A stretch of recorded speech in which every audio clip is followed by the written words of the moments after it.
पहले अध्याय में हम देख रहे थे कि कैसे एक मुश्किल फैसले के वक्त सारी स्पष्टता, सारी क्लैरिटी बिखर जाती है। अर्जुन बिल्कुल चुप हो गया था। उसके सारे तर्क, सारी दलीलें सब खामोश हो चुकी थीं। बस एक गहरा, भारी सन्नाटा था। और जानते हैं, ठीक इसी सन्नाटे से भगवद गीता का दूसरा अध्याय शुरू होता है और इसका विषय बहुत ही गहरा है। क्या है वो जो बदलता है और क्या है वो जो कभी नहीं बदलता?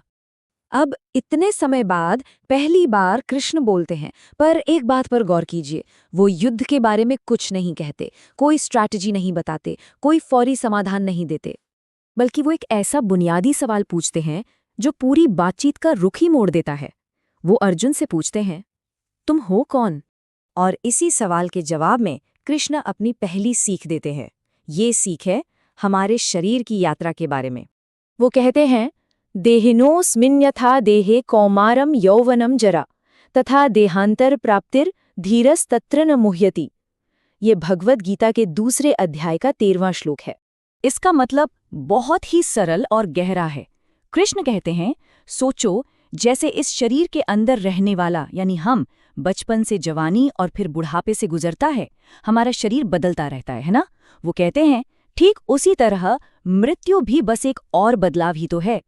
और जो इंसान धीर है यानी जो समझदार है, वो इस बदलाव से मुंह में नहीं पड़ता, घबराता नहीं है। देखिए, कृष्ण यहाँ पहचान यानी आइडेंटिटी की बात कर रहे हैं। वो अर्जुन को और शायद हम सबको याद दिला रहे हैं कि शरीर तो हमेशा से बदलता आया है। बचपन का शरीर कहीं और है, जवानी का कहीं और, लेकिन वो एक एहसास मैं हूँ, वो तो हमेशा वही रहा नहीं। और यही मैं हूं का एहसास हमें गीता की दूसरी और शायद सबसे गहरी सीख की तरफ ले जाता है। ये सीख है अमर आत्मा के बारे में। कृष्ण आगे कहते हैं, न जायते म्रियते वा कदाचित नायम भूतवा भविता वा न भूयः। ये दूसरे अध्याय का 20वां श्लोक है।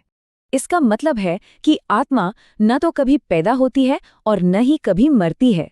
ये ऐसी चीज है जो न होकर फिर से होने वाली नहीं, ये हमेशा से है और हमेशा रहेगी। इस एक बात से कृष्ण हमारे सबसे गहरे डर पर बात कर रहे हैं, वो डर कि कहीं हमारा वजूद ही न मिट जाए। तो कृष्ण का संदेश बहुत ही दिलासा देने वाला है। वो कह रहे हैं कि हम असल में जो हैं उसे कभी नष्ट नहीं किया जा सकता। वो तत्व हमेशा था और हमेशा रहेगा। तो अगर हम दूसरे अध्याय का सार देखें तो वो इस एक तुलना में सिमट जाता है। एक तरफ वो सब कुछ है जो लगातार बदल रहा है, हमारा शरीर, हमारे मन की अवस्थाएं, बाहर के हालात, और दूसरी तरफ वो है जो कभी नहीं बदलता, हमारी आत्मा, वो देखने वाला साक्षी भाव, वो मैं हूं का शांत एहसास। और इसी समझ से हम स्थिरता के असली स्रोत को पहचान पाते हैं। अक्सर जब जिंदगी में उथल-पुथल होती है, जब लगता है कि सब कुछ हाथ से निकल रहा है, तो हमारा ध्यान बाहर की परिस्थितियों को ठीक करने में लग जाता है। पर शायद समाधान वहां है ही नहीं। असली समाधान इस बात पर टिक जाता है कि हमने अपनी पहचान, अपना मैं किससे जोड़ा हुआ है।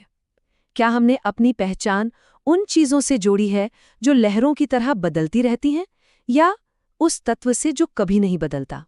और मेरे ख्याल से यही दूसरे अध्याय का सबसे सुकून देने वाला विचार है कि जो कुछ भी बदल रहा है वो तो बस जीवन का स्वभाव है, उसकी प्रकृति है, लेकिन वो जो इन सारे बदलावों को चुपचाप देख रहा है वो स्थिर है, वो शांत है।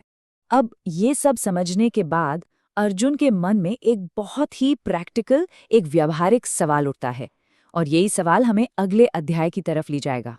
वो पूछता है, ठीक है, अगर ये सब सच है, अगर आत्मा अमर है और शरीर बदलता रहता है, तो फिर मुझे करना क्या चाहिए? और इसी सवाल से गीता कर्म योग के रास्ते पर आगे बढ़ती है।